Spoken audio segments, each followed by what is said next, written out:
Hello, hello, momentum. Welcome to being productive in busy 16-hour days and being focused on your health. Now, I am it's about 10 o'clock, so that's today's first session was at 7:30. It's 10 o'clock, so do the math there. 12 and 2.5, so it's 14 and a half or so hours apart. So I'm almost there. Busy day.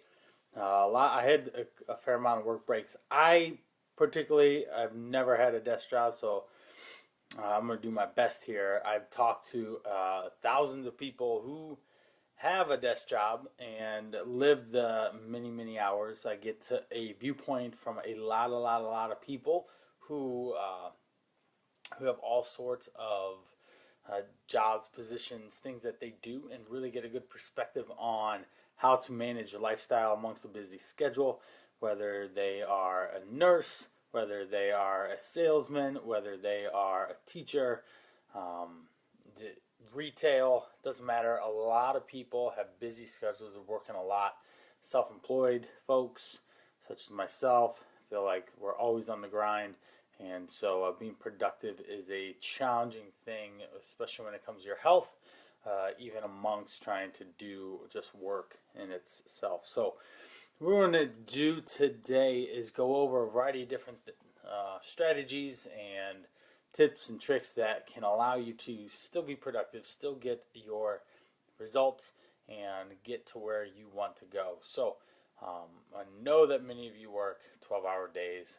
Many of you want to really don't want to wake up too early to be able to do that, unless if you're catching this now, then it's going to be by the time we're done here, hopefully like 30 minutes or so, then going to bed. If you're getting up and have to be at work by 7, that could be a pretty early in the morning, like 5 o'clock or so. Super quick things here. If you are getting up that early, one, have somewhere to be, maybe like a class, a session or something, a workout partner, whatever. That'll help that a lot easier than you trying to get up and go rely on yourself going for a run or whatever. That snooze button is awfully engaging to touch and hit multiple times, so you just kind of snooze away your workout. But ultimately, what you want to make sure that you're doing is you never schedule any type of health decisions, particularly fitness, when times of your willpower will be low. Okay, so simple advice: if you know that willpower, motivation, energy is going to be low, probably not a good time to either schedule something or make decisions based on what you're trying to do. But what we're going to go over is a number of simple rules that we want you to kind of just live by if you have busy days, and this will help keep you out of the rough, so to speak. Now, if you put up simple rules and you can abide by them and live by them, then you end up really framing exactly what it is that you need to do. And that's important because when we have boundaries, when we put up firm little walls around how we live, then it's just how you live, and you can stick to it a lot easier. If you're just kind of willy-nilly letting the wind blow you around, then guess what? It's going to be a lot more challenging for you to be able to stick to your guns, okay? So as we are diving in here, first up, rule number 1, no liquid calories, okay? Specifically like coffee lattes, not a good idea, not a great way to get caffeine. Energy drinks, not a good way to get caffeine. If you want some caffeine, you're going to go straight up black coffee, right? Black coffee puts hair on your chest and on your face, right? No, that's what I think. I don't really have a lot of hair. This takes multiple weeks to grow, so but let's get back to this Coke, Pop, Mountain Dew, caffeine drinks that are loaded with sugar are things that you really want to avoid and stay away from. They're going to give you that buzz, but then they're going to let you down pretty hard as well. So no liquid calories, okay? As opposed to that, we're going to drink water all day long. Okay, so you have your bottle of water. I got one right here. Been chugging this. Been chugging it a ton lately to make sure I'm staying hydrated, especially as the weather's turning. It's real easy to start getting dry in the hands. My hands are actually my barometer on how hydrated I am. I know that if my hands start getting stiff and really rough and crackly, especially right through here sometimes, then I know that I definitely need to be drinking a lot more water.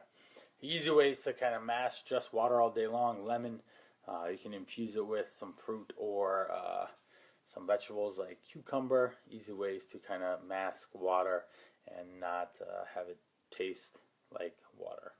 Okay, especially if you're drinking 80 to 100 ounces a day or more, right?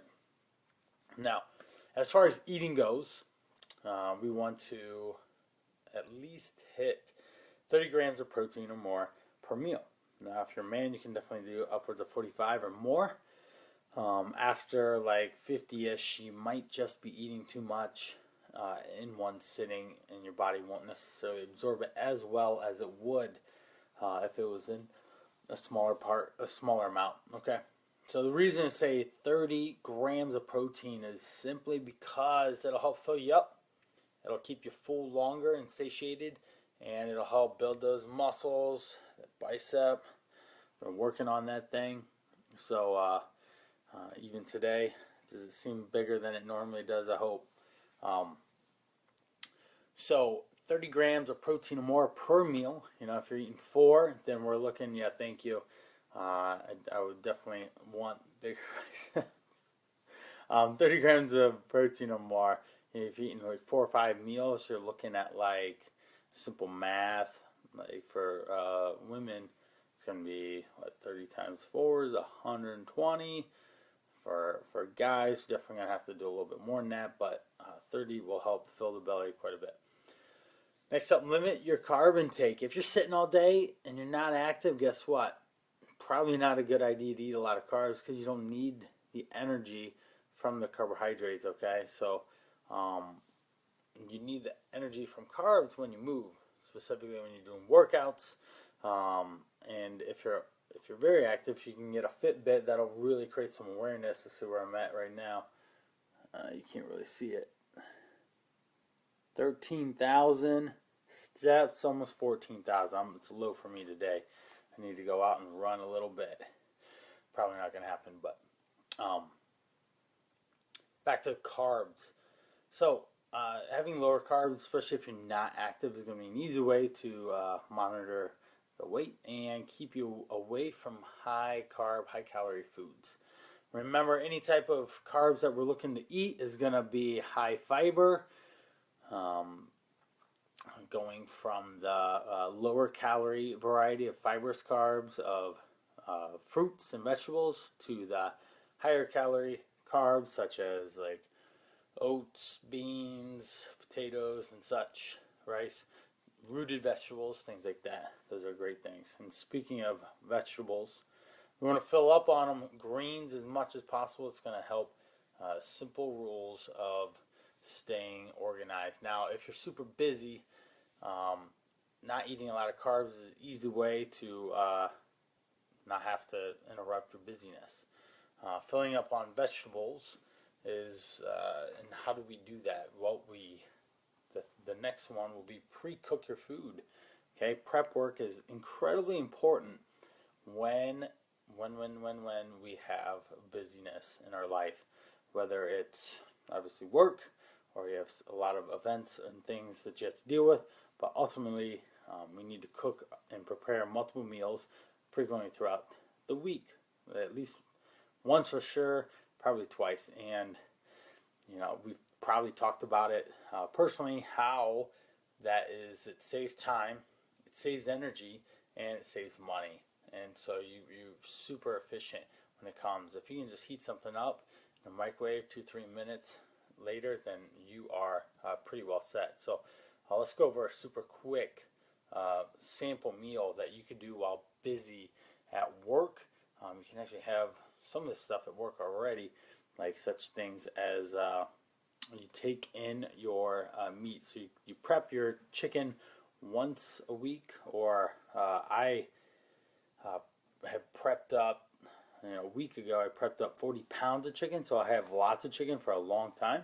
And what that's going to do is allow me to just pull it out of the freezer and have it ready and prepared. So take it with me into work, and then from there, if you purchase a bunch of frozen vegetables, especially in the steam bag, it makes it super convenient and easy for you to do and use and have vegetables along with that chicken. And then if you need more calories, then we can go with a sweet potato or something that's going to be easy to be portable and move around. Or you can maybe even squeeze in like an apple or an orange or something that is also easy to transport and easy to eat. So if you think having that every day is going to be boring, then there's a number of things that we can spice it up with. Marinades, we can put up, we can chop up and put like the chicken in the salad, create a little bit of variety there.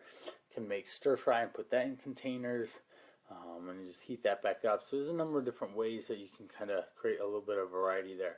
Speaking more food topics here, we're going to look at blender. It's going to be an easy way to make a smoothie of sorts. I'm a huge fan of making super shakes.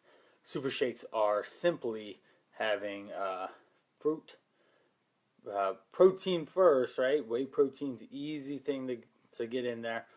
Having fruit, but plus vegetables, okay? Going frozen vegetables specifically, really kind of end up masking the taste of anything that may be too green. I know back in my early days of smoothies, it was always like protein powder, yogurt, and fruit. And when I look back at that, it was just a huge, huge amount of sugar and a bunch of carbs. What's up, Gary? A bunch of sugar and carbs there. Now, the majority of my smoothies are super shakes now. I'll actually consume more broccoli in smoothie form than I do anywhere else. So having broccoli, spinach, kale. Sometimes I'll mix peas in, carrots. Those are the ones that are around my house quite often, and they get consumed that way. So easy ways to make a blender smoothie. Take it with you, especially when you're busy and you know that you've pre-scheduled. You've looked at your schedule and you pre-scheduled time when you're actually going to eat in there. Okay. Simple other. Don't have time for a smoothie. Just hit like 1 or 2 scoops of protein powder. You can get, anywhere from like 20-ish to 40-ish grams, 45 grams of protein. That water. This mug that we got from, this is one of the 4 babies. Akron General gives out these great mugs, and put water in there, and we got 32 ounces of premium water that fill you up. My goal is not 3, but like 4 of these guys a day, and I'm good to go. So I probably have like another half one to go for. But let's get back to protein shake. Simple thing: put a scoop in water. Done. You have your blender bottle at work, and you're all set. Okay. So there's a couple ways to create some prep of your food, which is obviously essential to having a busy work week and just busy life in general. Eat the same meals over and over again. Like, hey, it could be boring, but most of us eat the same foods anyways, and that's going to just take it to work. Make it easy for you. Like, one of my easiest meals that I eat regularly, you may have seen me eating it, is oatmeal, protein powder, a little bit of peanut butter. Lately I've been mixing in apples, but that's seasonal. And then lastly, we've got almond milk, which makes it taste pretty darn good. So I mix this thing up in a bowl. My little Parana meal there usually is about 1,200 calories. maybe 1,400 calories if I need a lot of carbs. So a lot of food there. Okay. Um, and so that is one thing that I eat over and over again. I have chicken in the fridge, so guess what? I eat chicken over and over again. I have eggs. I eat over and over again. Ideally, if I had to prepare eggs ahead of time, I would probably scramble like a dozen at a time, break those up into like maybe a quarter each. So then I'd have roughly 4 eggs in a batch, and I would eat those amongst the vegetables that were frozen and in the freezer. So then I could just microwave those with the eggs. That's what I would do. Some of my meals. Now, moving forward, we have intermittent fasting, okay? One of my favorite tips and tricks and strategies to use when just trying to watch your weight and everything. So, what we want to do is with intermittent fasting, it's a couple different purposes. One, it frames when you eat, okay? So, it frames when you eat. Like, Brian eats roughly 11 o'clock in the morning to 11 o'clock at night. So, like, I'm still going to go eat after this. That's when I usually eat throughout the day in that time frame. Okay, that's a 12 hours between the last time I ate to the next day when I start eating again. You can fasting to be in a much more fasted state is upwards of 16 hours. I can't make it that far. I get too hungry. But every once in a while, I can push the limits if I'm really busy in the morning and I kind of get wrapped up in my work. A lot of you get wrapped up in your work. You get up, you get out the door, and you don't even want to think about breakfast. So you can just get into work, just be super productive, and then think about eating at lunchtime. Okay, that ends up being a super easy way to kind of prioritize your time, your work time, and then just plan for a lot of your food eating time to be when you're less busy. So that's what I do. I'm less busy in the evenings, not on Mondays, based on this. But I usually am done around 9, and I can kind of chill, relax, and cook a larger meal for me, and a larger meal being about 1,000 calories. So that really helps me quite a bit. Okay. Think if there are any last minute points to the food. Let's move on to, if I think about anything extra, then I will bring it up. Let's go to time-saving workouts. Let's go real quick about food as like alcohol. I would really severely limit that, and that would just be one of those simple rules, like 1 day a week I have this, and that allows to just set a really strong framework for your week, and I'll make sure that you are obtaining to the rules and the guidelines that you want to get the look and feel of the body that you deeply desire. Going on to the workouts, okay? We were looking for our time-saving workouts. Now, working out like twice a week isn't necessarily ideal. 3 times would be better, but you can still manage really well dietarily and still get really good results from working out only a couple times a week. And that's okay. Okay, excuse me. If you're at the gym, I put up on the VIP website, I put up a couple of different weight workouts for you to follow, and I would love you to go get those. As far as what those consist of is we have 3 main workouts, and then the workouts are chest crusher, we have back attack, and we have a shoulder shocker. And really all it is a upper body supersetted with the lower body, so we have super time efficient workouts. Now if you can get to a gym, whether it's in your basement, a gym setting, or when you get into like a hotel, or even in just the hotel room or something, then you can plan on doing 15-minute workouts, 20-minute workouts, and be satisfied with that effort as long as you get in there and drive it hard and drive it home. Okay. If you're at home, a simple one off the top of my head would be doing a couple rounds of 20 squats, 10 push-ups, 20 walking lunges. If you had dumbbells, you could add dumbbell rows in there.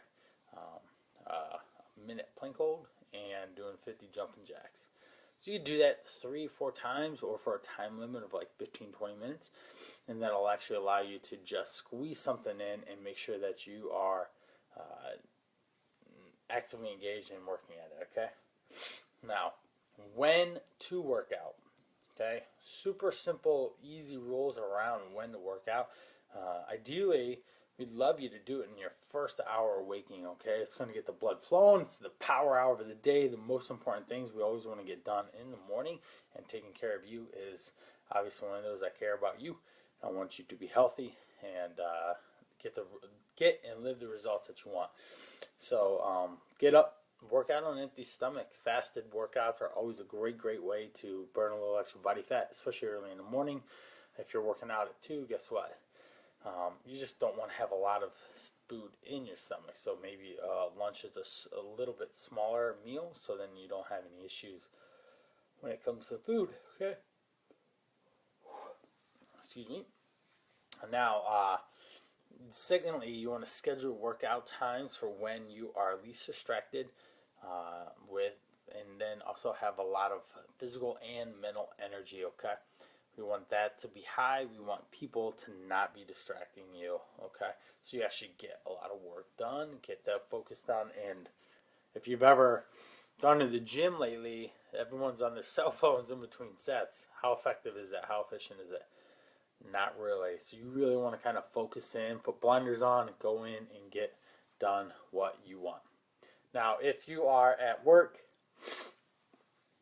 and you want to move, first, something as simple as like a Fitbit would be super simple to get. Secondly, take the Fitbit, it has alarms on it, or you take alarms, put it on your phone, on your computer, or whatever, to remind you to get up and move every so often throughout the day, and that's really going to help you move in the office, get steps.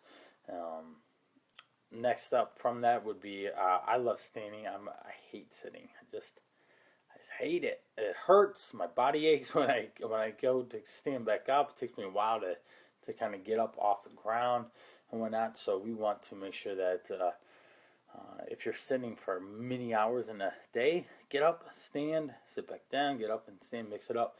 If you can get a stand-up desk, I would ideally think that would be positive for you to pursue and try and get. Okay.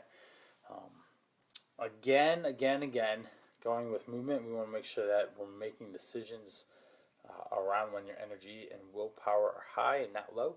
So knowing that if you're getting ready to go into like a dip of energy at work or something, say like 2-3 o'clock in the afternoon, this is a common time people kind of lose their energy. And an easy thing would be to go on a preemptive walk around like 2 o'clock before you know it's going to come, and you'll have that energy that you need. And then do your workouts before distraction and fatigue set in. So going on the way home is a perfect example. If you don't go to the gym on your way home, chances are it's not going to happen unless you're scheduled with me to come and work out. Then you can get it to go. But oftentimes, if you go home, sit on the couch, it is a no-win situation. You are at the point of no return, okay? You end up kind of cashing in for the night, and that serves no one. Now, let's talk about supplements here a little bit. A couple different supplements. If you're busy working, especially inside, then you're going to want to focus on something like some vitamin D. 3,000 IUs a day would be great. Now, the reason being here is if you're sitting under lights all day inside, you're not getting that sunshine that your body desperately wants. So vitamin D supplementation is a great thing to do. Being vitamin D deficient is not cool. Isn't going to work, especially on burning body fat. Now, fish oil is another supplement that's super effective. We're looking at like 2 to 3 grams a day of this stuff. It helps fight depression. It gives you better overall cardiovascular health. Helps with fat loss and improved brain function. Okay. Other supplements that really kind of fit the bill here are green supplements. If you're busy and you struggle to get a lot of vegetables in, green supplements can kind of fill in the gap there. Just a concentrated dose of very powerful greens. Okay. They don't necessarily taste great, so I'm not going to lie there. But two different ones to look at would be athletic greens, or secondly, if you're not a big fan of the greens taste, maybe try and find chocolate silk, and that would be a great greens powder that can work in your favor. Now, if we're at in a pinch at the job and work, and we're looking for some food to get, we already talked about the protein powder, but let's talk about protein bars. Um, those are a great way to get in, kind of supplement your food and meal replacement. You just really want to look at the label, as always, to tell you that we're looking for something with a high amount of protein, like 20 grams is pretty standard out there. Anything more than that oftentimes has a lot more sugar and carbohydrates with it. Anything lower than that isn't really a protein bar. So you want to look at that and see what the label has. You also want to look at how many carbs are in there, and what the sugar is. And lastly, the fiber. Oftentimes, protein supplements will have low amounts of fiber, like 2 or less. That's not necessarily going to be great in adding to your overall fiber content for the day. So you want to look at that as well. All right. So I love Quest bars. They're pretty good. Carbs about 25. Sugars are very low, like under 5. Fiber is like 13. Protein's 20. Fats around 8. It's a solid, like 250 calorie protein bar. Okay. Next up is branched chain amino acids. One of the things that I actually use. I love doing it in a fasted state. And also it encourages me to drink more water throughout the day. Now, what amino acids are the building blocks of protein synthesis. So to build these biceps, then I need to make sure that I'm supplementing my body with enough protein. And so if I have enough protein then in my body, and I'm taking it through amino acids, that will help the process of keeping energy up and muscle breakdown down. Okay, ideal to take those on an empty stomach as well. Now, lastly, we're going to talk about doing productivity at work. Now, one of the secrets of productivity is first getting enough sleep. Obviously, we can go over this time and again. 7 to 9 hours is easy. If you're busy working 16-hour days, guess what? That leaves you 8 hours left.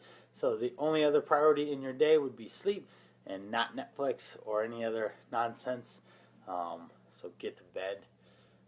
From there, when we actually get into the actual workday and talking about health, it is great for your mind to take frequent breaks. Okay, schools have it pretty nailed on. Like they do like 50-minute sessions for their classes, and that really helps out with the students, keep their brain fresh. They talked about a lot about having 15 to 17-minute breaks, and that allowing the mind to shift and to create ease and kind of down regulate the super high concentrating power. By doing that, you actually became more productive throughout the day. And it wasn't that people were getting on Facebook or watching videos like this on their breaks, but they were actually kind of checking out from work, talking with friends, family, coworkers about stuff, maybe try World Series, or reading a book. Okay. So I want to make sure that for work productivity and maintaining your health, I want to make sure that we're scheduling in breaks regularly throughout the day so that you are not overwhelmed with work. Okay. My back-to-back work is usually social engagement with my clients, asking great questions. Hopefully you get that from me, and doing some activities. So like I can pretty much stack up my day pretty good and not have any issues. But if you're like tediously doing numbers or writing and kind of park your bottom and just going at it, then that is tough. That is really tough to just kind of keep going at it. So you want to set a timer for that to create breaks and allow you to move and do get something else done, taking a break. So set a timer will be an important way to help break it up and just do blocks of work. As with anything in exercise, fitness, even work, setting realistic to-dos. Okay, we want to make sure that you are accomplishing tasks that are actually realistic and feasible for you to accomplish, and not just over the top. Um, and you really want to make sure that you estimate how long it's going to take you to actually fulfill these without having overwhelm set in or exhaustion set in. Lastly, for this would be prioritizing tasks. This is something I could do a little bit better. Having my top 3 to-dos that I need for tomorrow, so I would simply get done with this tonight. You sit down, write down what are the 3 most things that are super important to me to move my business forward tomorrow, or your work tomorrow, and get those tasks off your desk and moving. So this really will help by listing just the top 3 things, and to guess what you want to do first thing in the morning. Get those 3 things done when cognitive powers are high, energy is high, and you're not kind of drugged down by the daily tasks that often kind of build up over the day. So there's some simple rules, hopefully, that will get you to have health as a priority in a busy 16-hour day. Have a wonderful day with those, and make sure you start implementing them.